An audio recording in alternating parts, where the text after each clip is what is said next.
aller.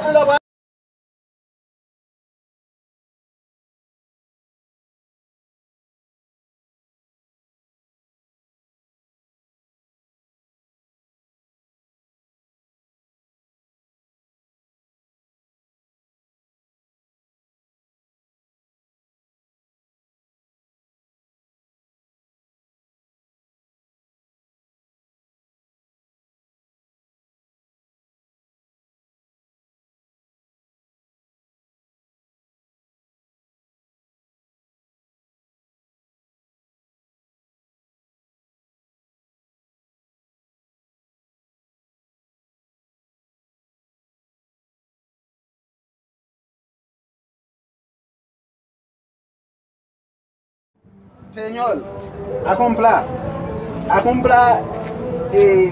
sazón concreto. Mira, Pero ven acá, ¿qué es lo que está diciendo?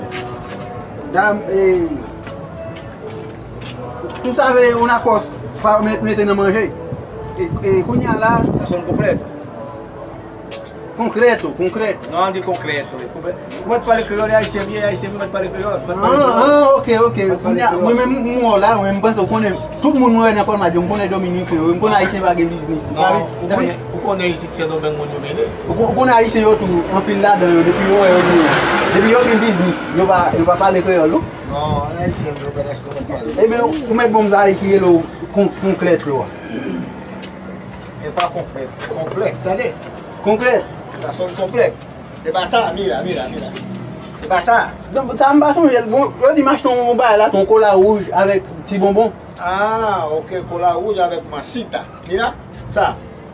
Massita. Oui, bah ça. Ah, tu vas ça, ok. Como vous voulez là-dedans? Mettre bon de où? Ok.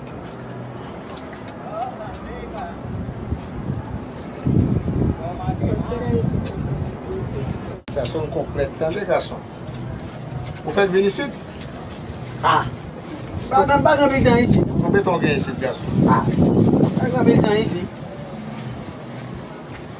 Et vous continuez qu'on soit pour parler banlieue? Non, mais mesdames, vivre là, il va démiser à faire passer tout une kilo, je fais là avec. On peut pas parler quand même. Je fais là avec kilo, avec tout bagaille. Ça bon à manger, à bonbon. À bonbon, hein? Bonbon. 25, 15, 40.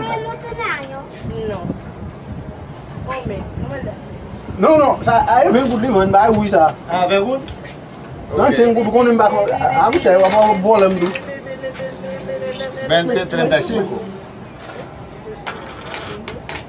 Vamos 65 pesos.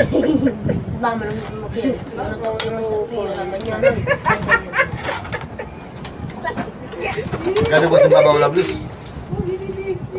Bon. On peut parler, oui, garçon. On va continuer qu'on soit pour parler, t'as dit? Allez, bah, il est concret là, mon quitte. On va quitter concrète là.